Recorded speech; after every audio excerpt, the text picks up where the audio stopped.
अच्छा जी, question number 6 लिखा हुआ है कि Ahmed draws a bill for ₹2000 on Bilal who accepted and returns it to Ahmed on the same date. Ahmed discounted the bill with his banker for ₹1950. The bill is finally honoured by Bilal. Required लिखा हुआ है कि show the entries in the books of Ahmed and Bilal. दोनों की books में journal entries required है. Rules of debit and credit थोड़ा revise कर लेते हैं. आपको पता ही है कि एसेट्स और एक्सपेंसेस की नेचर सेम होती है. जब ये इंक्रीज होते हैं तो डेबिट होते हैं. इसी तरह लायबिलिटीज, इनकम्स और कैपिटल की नेचर सेम होती है. जब ये इंक्रीज करते हैं तो क्रेडिट होते हैं. और ये हमारे पास 5 अकाउंटिंग हेड्स होते हैं. हम इनका सिर्फ जो वन साइडेड इफेक्ट है बस वो याद रखेंगे. ठीक हो गया. चले हम सबसे पहले बुक्स ऑफ अहमद बना लेते हैं. और आपको पता है कि जो बंदा बिल ड्रा करता है वो ड्रार होता है, मतलब इसने पैसे रिसीव करने होते हैं.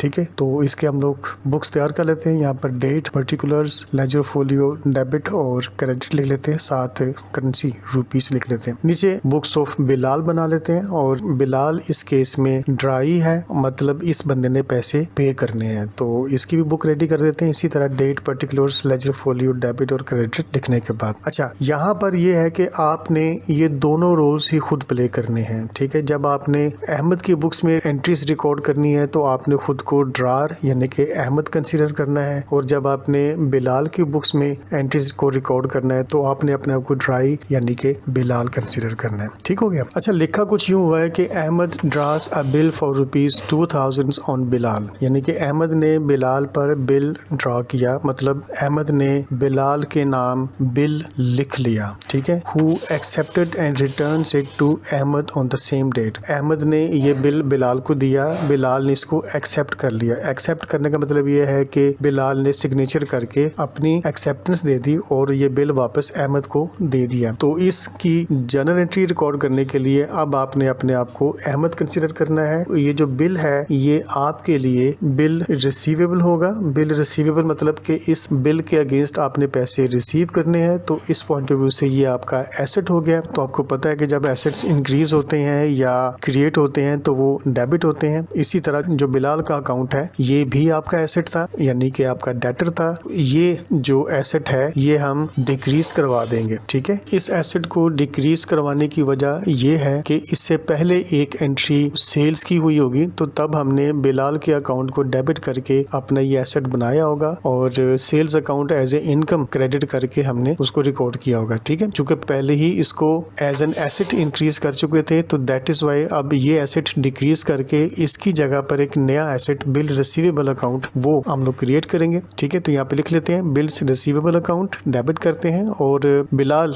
अकाउंट क्रेडिट करेंगे और इनके सामने अमाउंट लिख देंगे 2000 डेबिट में और 2000 क्रेडिट में. नीचे छोटी सी नरेशन लिख देते हैं the acceptance received from Bilal. चलें अब हम लोग बुक्स ऑफ बिलाल में आ जाते हैं. अब आपने अपने आप को बिलाल कंसीडर करना है, यानी कि आपने पेमेंट करनी है. जब अहमद ने ये बिल आपको दिया और आपने इसको सिग्नेचर करके वापस किया, दैट मीन्स कि आप इस चीज पर एग्री कर रही हैं कि आप इसको पेमेंट करेंगे. वही पीस ऑफ पेपर वही बिल आपके लिए बिल्स पेएबल बन जाएगा. ठीक हो गया. अहमद अकाउंट और बिल्स पेएबल अकाउंट ये दोनों ही आपके लिए एक लायबिलिटी है. अहमद अकाउंट को हम यहाँ पर डेबिट करेंगे, वो इसलिए कि जब ये जो बिल लिखा गया इससे पहले एक ट्रांजैक्शन हुई होगी परचेजेस की, तो वहां पर परचेजेस को डेबिट किया होगा एज एन एक्सपेंस और अहमद अकाउंट को क्रेडिट किया होगा एज ए लायबिलिटी. चूंकि प्रीवियसली हम इसको एक लायबिलिटी क्रिएट कर चुके थे, तो अब उस लायबिलिटी को यहाँ पर खत्म करेंगे डेबिट करके और उसकी जगह पर एक नई लायबिलिटी बनाएंगे जिसको बिल्स पेएबल बोलेंगे. ठीक हो गया. अब हम यूं करते हैं कि जो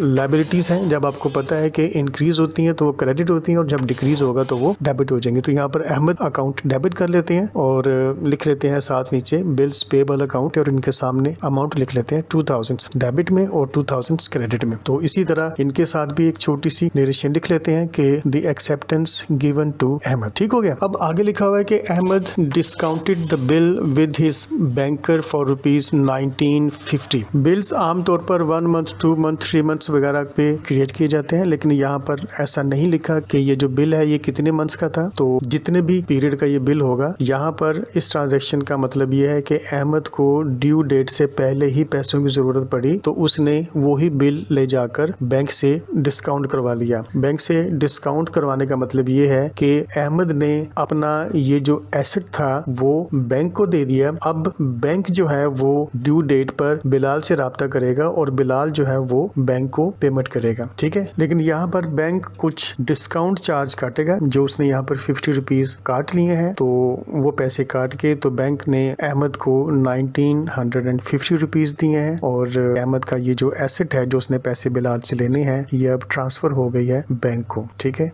अब वही बिल बैंक के लिए एक एसेट बन जाएगा, ठीक हो गया। अब चूंकि बैंक ने अहमद के बैंक अकाउंट में पैसे ट्रांसफर कर दिए हैं 1950, तो इस वजह से जो अहमद का जो बैंक अकाउंट है वो इंक्रीज कर गया होगा। तो जो बैंक अकाउंट होता है वो एसेट होता है, तो एसेट्स जब भी इंक्रीज करते हैं तो डेबिट किए जाते हैं। इसी तरह जो डिस्काउंट अकाउंट है वो अहमद के लिए एक एक्सपेंस होगा, तो जब एक्सपेंसेस होते हैं तो उनको डेबिट किया जाता है, ठीक है। तो इस पॉइंट ऑफ व्यू से जो डिस्काउंट अकाउंट है हम उसको डेबिट करेंगे, और जो बिल रिसीवेबल है वो चूंकि अब इसने बैंक को दे दिया है, तो लिहाजा ये जो एसेट है ये इसका खत्म हो जाएगा। तो इसलिए इस एसेट को डिक्रीज करने के लिए या इसको खत्म करने के लिए हम इस एसेट को क्रेडिट करवा देंगे, बिकॉज आपको पता है कि जब कोई एसेट डिक्रीज होता है या खत्म होता है तो वो क्रेडिट होता है, ठीक हो गया। बैंक के सामने 1950 की अमाउंट लिखेंगे, जो अमाउंट एक्चुअली उसके बैंक में ट्रांसफर हुई होगी, और जो डिस्काउंट के चार्जेस हैं 50 के एज एन एक्सपेंस वो भी डेबिट करेंगे, और दोनों की जो टोटल अमाउंट बनती है 2000, उतनी अमाउंट से हम इसको क्रेडिट करवा देंगे। और वैसे भी जो बिल रिसीवेबल था वो 2000 रुपीज का था, ठीक हो गया। और नीचे हम एक नरेशन लिख लेते हैं, the bill discounted with the bank at a discount of ₹50। याद रखें कि इस एक्टिविटी के अगेंस्ट जो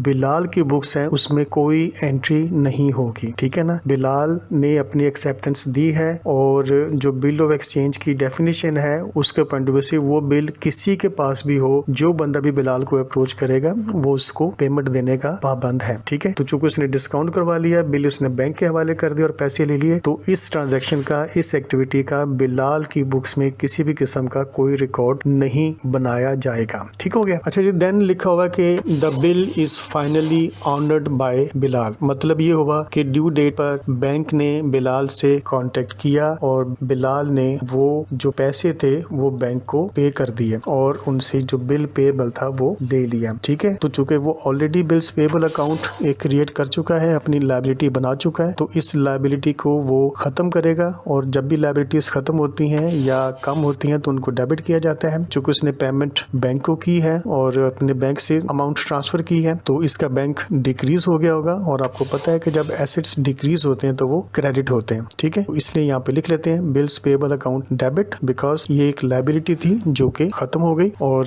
बैंक अकाउंट क्रेडिट करेंगे, ये एक एसेट था जो कम हो गया। इनके सामने अमाउंट लिख लेते हैं 2000 डेबिट में और 2000 क्रेडिट में। नरेशन लिख लेते हैं कि the acceptance honoured at maturity, ठीक हो गया। इस ट्रांजैक्शन का कोई भी रिकॉर्ड अहमद की बुक्स में नहीं बनाया जाएगा, क्योंकि अहमद ऑलरेडी जो अमाउंट है वो ले चुका है। तो ये टोटल 4 एंट्रीज बनती हैं, ऑलमोस्ट 5 मार्क्स की ईच एंट्री बनती है। अगर आपकी ये चारों एंट्रीज ठीक हैं तो आपको इंशाल्लाह ताला 20 मार्क्स मिल जाएंगे। उम्मीद है आपको समझ आ गई होगी।